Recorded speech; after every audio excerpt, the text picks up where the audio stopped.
안녕하세요. 미애라니입니다. 우리들의 영원한 화두, 남자, 연애, 사랑.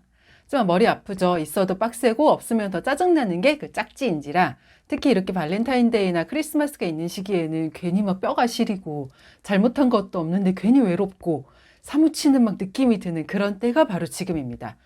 저야 뭐 누구 덕분에 이혼 소송만 지금 37개월째 하고 있어서 남자라는 존재는 아직도 이렇게 막 보기만 해도 치가 떨리는 그런 사람인지라 연애 때문에 고민을 하시는 분들을 보면 아, 맞아. 저 때는 사랑이 인생이 전부인 것 같지? 이러면서 막 속세를 떠난 사람 같은 기분을 느끼고 사는 게 사실이지만 그건 그냥 제 얘기고 제 주변에서도 항상 이야기를 해요. 뭐라고 하냐면 애가 전부가 아니야. 너도 숨을 쉬고 살아야지. 뭐 그런 류의 얘기는 아니고 나는 네가 애한테 하는 것 이상으로 누가 너도 좀 그렇게 챙겨주는 모습을 보고 싶어.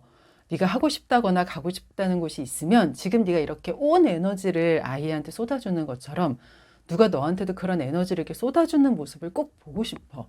내가 너를 보고 있으면 가장 안타까운 게 너는 하고 싶은 것도 없어 보이는 건데 나는 네가 진짜 애 말고 다른 누군가와 다시 함께하게 된다면 그 사람과 하고 싶은 버킷리스트라도 꼭 만들어 봤으면 좋겠다라는 말을 해주더라고요. 사실 저는 정말 열심히 살거든요. 매일 영업을 나가고 매일 제 멘트를 가다듬고 목표도 확실하게 막 정해놓고 막 뛰어요. 근데 누가 너도 좀 그렇게 챙겨주는 모습을 보고 싶어라는 말을 처음 들었을 때 너무 울컥해서 눈물이 막 났었어요. 사람들이 그러잖아요. 현명하게 열심히 살아야지. 무턱대고 열심히만 산다고 되는 건 아니야. 근데 그것도 몸이나 마음에 조금의 여유라도 있는 사람이나 그렇게 되는 거지. 저처럼 양육비도 제대로 제때 들어오지도 않는데 애는 어리면 이 철딱선이 없는 심지어 집에도 일찍 돌아오는 애를 혼자 키우기 위해서는 그런 시간 자체가 사실 나질 않아요. 뭐 똑똑하게 시간을 썰어 어쩌라 하는 것도 내 몸 하나 건사하는 사람이나 통하는 거지. 저처럼 이렇게 혼자 애까지 키워야 되는 사람은 머리는 알아요. 더 현명하게 뭘 해야 된다. 근데 당장 오늘 하루 아무것도 하지 않고 쉬게 되면 그만큼의 기회까지 잃는 거니까 현실이 저를 누르는 게 사실이거든요. 그러니까 매일 영업을 또 나가죠. 근데 제가 왜 연애랑 남자 이야기를 꺼냈다가 혼자 애 키우는 이야기만 하느냐? 연애는 사실 뭐 결혼까지는 아니고 둘 다 성인이니까 내가 책임질 대상이라고 하기에는 약간 무리수는 있겠지만 이 친구랑 연애만 한 헤어져야겠다 하고 연애를 시작하신 분들은 사실 잘 안 계시잖아요. 상대의 어떤 면을 발견을 하고 거기에 반해서 용기를 내서 마음을 전했다거나 아니면 처음 만남 때부터 아, 이 친구랑은 꼭 결혼을 하고 싶다. 그런 마음으로 이렇게 운명 같은 그 사람이랑 평생을 사랑하고 행복하게 살고 싶어서 만남을 시작을 하셨을 거란 말이에요. 근데 사람이 제정신인 이상은 불행하고 싶거나 더 외롭고 싶거나 더 힘들고 싶거나 아니면 누군가가 막 나를 막 함부로 대해줬으면 좋겠어서 만남을 시작하는 사람은 없어요. 그러니까 물론 자식은 본인이 원해서 태어난 건 아니지만 계산하지 않는 사랑으로 먹고 살아야 제대로도 환경에서 자라고 있구나라는 평가를 받습니다. 근데 여러분들의 사랑도 마찬가지예요. 저도 아이를 낳기 전까지는 사랑을 좀 더 멋져야 된다고 생각을 했었거든요. 막 서로가 아니면 죽을 것 같고 계속 보고 싶어야 하고 막 내 사랑도 무슨 소설책의 주인공 같은 사랑이어야 선택받은 사람인 것만 같은 기분을 느낄 수 있을 것만 같고 말 그대로 자존감이 없었던 거예요. 그래서 그런지 처음 제 애가 태어났을 때 저는 좀 당황했었어요. 왜냐면 애는 예쁘긴 한데 내 아이 같은 기분이 이렇게 막 처음엔 잘 안 들고 남들이 말하는 그런 모성애가 막 샘솟질 않는 거예요. 다른 사람들은 임신 기간 때부터 막 어와둥둥 우리 애기 우쭈쭈 막 이게 바로 엄마 목소리란다 아빠 목소리란다 막 이런다는데 저는 지금도 누가 저한테 그러라고 하면 아니 뭘 그렇게까지? 막 이렇게 하게 되거든요. 근데 아이가 2살이 넘어가고 한 3살 정도 되니까 그때부터 조금씩 그 마음이 생기기 시작을 했어요. 물론 그렇다고 해서 그 전에 막 아이를 학대했다거나 방치했다거나 내가 막 할 책임을 다하지 않았다거나 하는 뜻은 아니고 모성애도 하나의 사랑의 감정인데 이게 여러분들이 생각하는 것처럼 아이를 낳았다고 해서 갑자기 확 생기는 게 아니라 아이가 태어난 이후에 아이와 함께하는 그 시간들이 쌓이고 쌓여서 어느 순간 아, 이게 사랑이구나 하는 걸 느끼는 포인트가 있더란 말이에요. 그럼 이제 제가 아까 한 이야기에서 제 아이를 남자로 한번 바꿔서 생각을 해보면 어떻게 될까요? 일단 나와 상대방의 사랑의 속도가 다르다는 것을 염두에 두고 시작을 할 수 있을 정도로 누군가에 대한 배려가 이미 태도가 된 사람이어야 합니다. 그러니까 누군가를 만난다는 건 애를 키우는 게 아니에요. 근데 그걸 육아처럼 하려는 분들이 생각보다 많으시더라고요. 또 그걸 육아처럼 하는 거지 제대로 육아를 하는 것도 아니에요. 일단 육아는 뭐냐? 단어 그대로 아이를 양육하는 겁니다. 잘 먹이고 재우고 입히고 씻기고 똥 닦아주고 말도 가르치고 내 돈 들여가면서 막 여러 경험도 시켜주고 이렇게 하나의 인간을 만들어서 나중에 어른이 내가 없어도 또 하나의 어른으로 사회에 적응하고 살아갈 수 있도록 도와주는 게 양육이라고 저는 생각을 해요. 여기서 포인트는 뭐냐? 애들이 모두 미성년자라는 데 있습니다. 성인이 아니에요. 그 애들을 성인으로, 그러니까 인간 좀 되라 할 때 그 인간으로 만들어서 독립을 시키는 게 양육이란 말이에요. 그리고 또 하나의 차이점이 이 아이들은 부모를 선택해서 태어난 게 아니에요. 그러니까 이미 성인이 우리들의 책임으로 태어난 존재들이란 말이죠. 그러니까 부모에게 기대고 기대하고 부모의 말을 듣고 그렇게 잘잘못을 배워가고 하는 게 이 성장의 디폴트예요.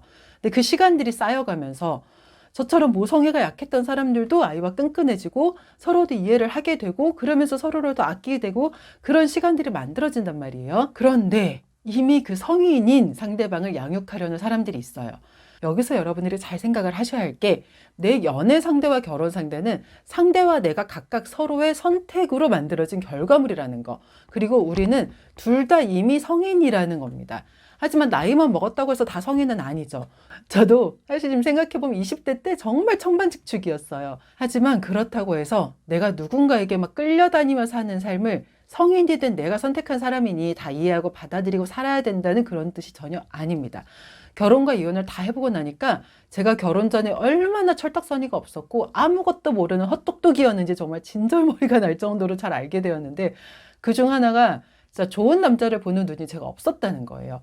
좋은 남자는 뭐랄까 좀 정적이에요. 그러니까 활동적인 사람이 아니니까 왠지 결혼하고 나서 취미생활도 같이 못할 것 같고 너무 순둥순둥하니까 카리스마도 없어 보이고 남성의 매력보다는 좀 이렇게 동성 친구처럼 편한 그 이상이 참 안 생기는 사람이었다는 거를 이제서야 알게 됐습니다. 근데 좋은 남자는요, 보조를 맞출 줄 아는 그런 사람입니다. 나이와 상관이 없어. 이건 타고나는 거랑 부모님으로부터 학습되는 게 모이는 거라서 그냥 그 태도에 배어있기 때문에 연하라고 해서 다 어리고 연상이라고 해서 다 듬직하지 않습니다. 저도 그랬지만 분명 연상인데 애도 당신보다 낫다. 그런 사람들이 주변에 얼마나 많은지 한번 둘러보세요. 근데 이 좋은 남자들은 겉보기에는 급한 게 없어 보여요. 아, 그래? 그러면서 내 속도에 맞춰줍니다. 해주려고 어디서 배워서 하는 게 아니라 그냥 태도가 이미 완성체예요.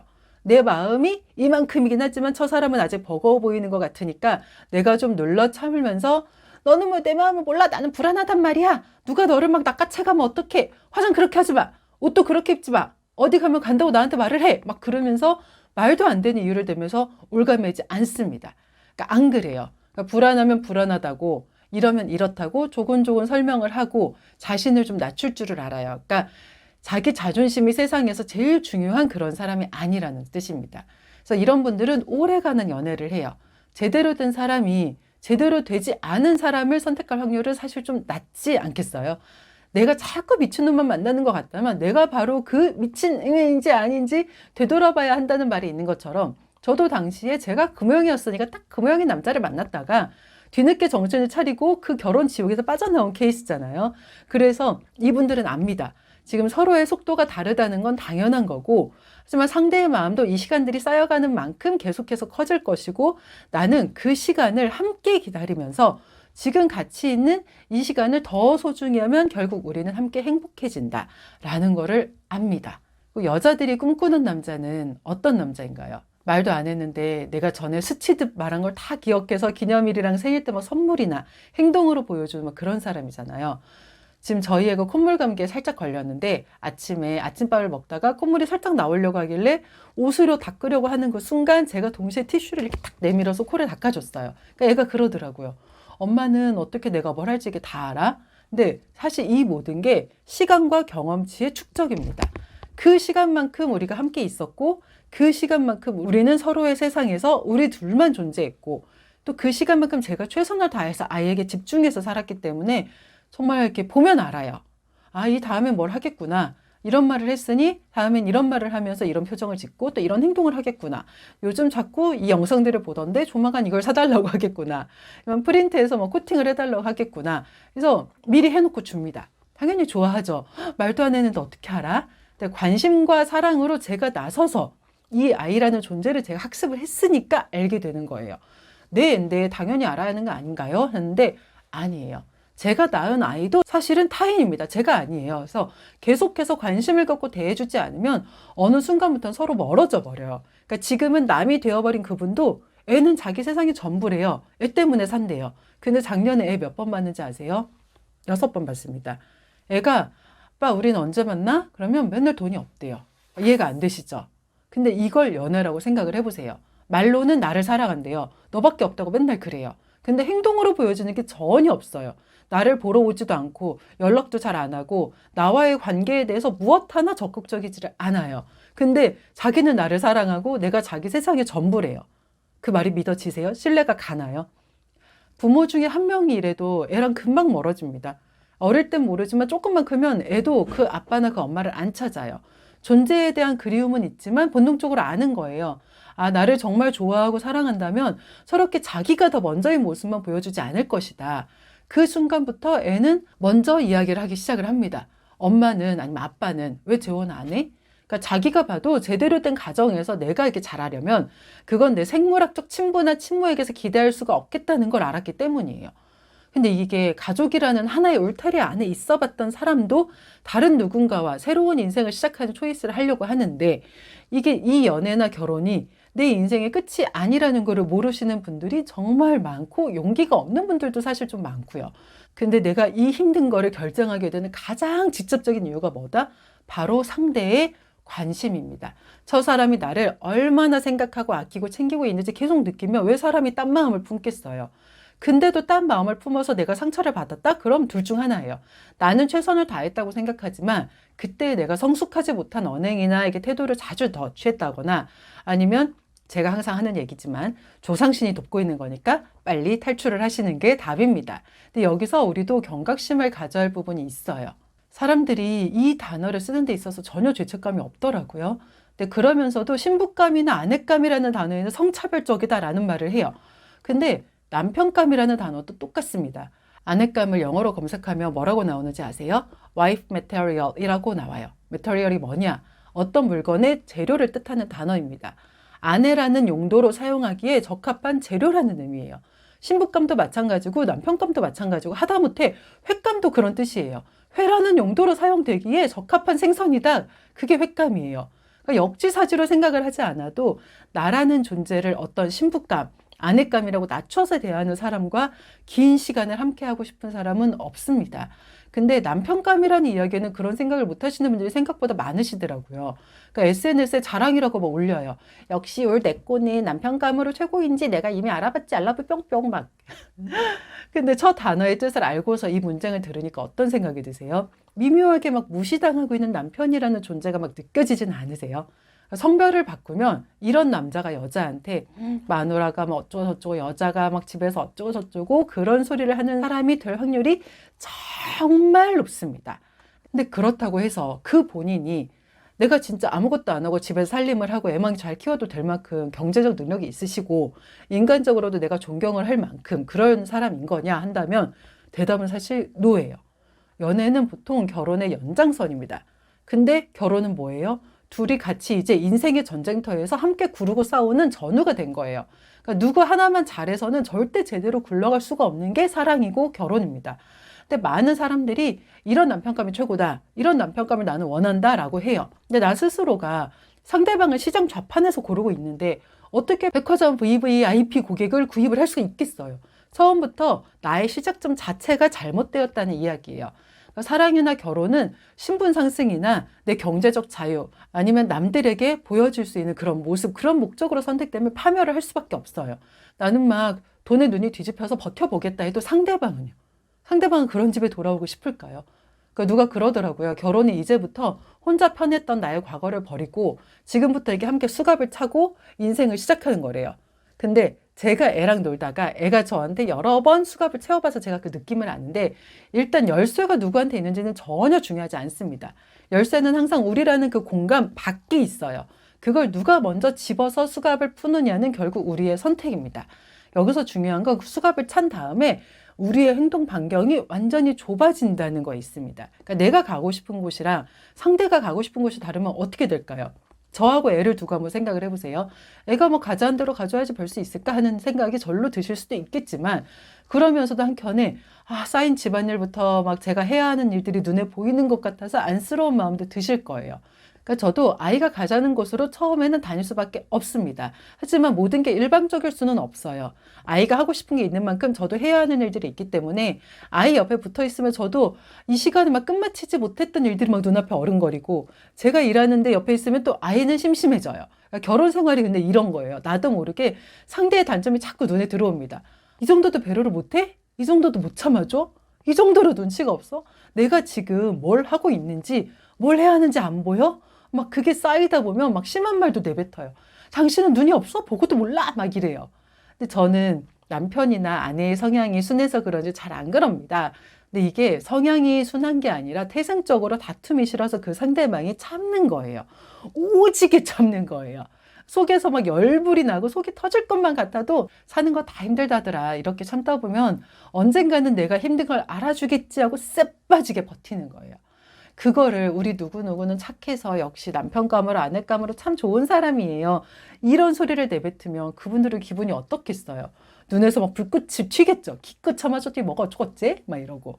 근데 내 연애나 결혼 생활이 편하다 싶다면 그건 함께 수갑을 찬 그 상대방이 쎄빠지게 나한테 맞춰주고 있다는 의미입니다. 자기가 가고 싶고 하고 싶고 먹고 싶은 거 다 참아가면서 나라는 존재를 어화둥둥 해주고 있다는 소리라 정말 고마워하셔야 돼요. 매일 그분의 사랑에 감사하며 살아야 합니다. 세상에 당연한 건 없어요. 주변에 큰 소리 없이 사는 집들 보잖아요. 둘 중 한 분이 보살입니다. 근데 그런 상대방을 남편감, 아내감, 뭐 신랑감, 신부감, 배우자감 이런 단어로 폄하를 하기 시작을 하면 그냥 그런 단어를 듣는 순간 이렇게 생각을 하세요. 저 사람은 아내는 남편을 횟감처럼 생각하는 사람이구나. 그럼 내가 살면서 곁에 둬야 할 사람과 그렇지 않은 사람도 확실하게 구분이 되실 거예요. 좋은 사람을 만나려면 나부터 좋은 사람이 되어야 한다는 이유를 여러분도 이제 확실히 알게 되지 않으셨을까 생각을 합니다. 제가 목이 쉬도록 열변을 토했는데 모르겠다고 하시면 안 돼요. 연애는 결혼이 아니니까 좀 다르지 않을까라고 생각을 하실 수 있겠지만 아닙니다. 그 연애의 시간들이 내 인생을 만들고 사랑에 대한 가치관을 성립을 시켜주고 나아가서는 그렇게 학습된 사랑과 연애의 경험으로 결혼을 결정하는 거라 이 모든 거 다 톱니바퀴처럼 연결이 되어 있습니다. 그러니까 내가 살면서 먹는 거, 입는 거, 만나는 사람 등등등 중요하지 않은 건 아무것도 없어요. 내가 내 정원을 이만큼이나 갖고 놨는데 함께 물도 주고 가지도 이렇게 쳐주고 하면서 그 농장이나 정원을 잘 키워보자고 웃음 짓는 사람이라 물 한 번을 안 주고 거름 냄새 난다고 가까이 오지도 않으면서 내 정원에게 막 빨대만 꽂으려고 하는 사람. 그러니까 남편감이나 아내감이라는 단어는 이 단어만큼이나 사람을 자존감도 없고 내 인생 편하자고 그 사람 인생에 빨대 꽂고 싶을 때 그런 때 폄하해서 쓰는 말이니까 우리 스스로가 일단 그런 말을 쓰지 않는 사람이 되는 게 더 첫 번째가 아닐까 하는 생각을 합니다. 사랑은 제가 해보니까 항상 아름답지만은 않아요. 근데 함께일 때 가장 마음이 편해지고 따뜻합니다. 그러니까 뭐가 사랑인지 저는 지금이라도 알게 될 수 있어서 저는 아이에게 그게 항상 고맙고 평생 제대로 모르고 살 줄 알았던 그 사랑이라는 감정을 전 아이 덕분에 배웠거든요. 그렇다고 해서 사랑을 하려면 애부터 낳으라는 의미는 아니고요. 오늘 핵심은 이거 한 줄이에요. 내가 자꾸 능력도 없는데 개뿔, 자존심만 높아서 힘든 연애만 했다면 사실은 나도 그런 사람이라는 걸 인정하고 자기 반성을 하자. 하지만 저는 오늘도 여러분들의 사랑을 계속 응원합니다. 다음 영상에서 또 만나요. 안녕!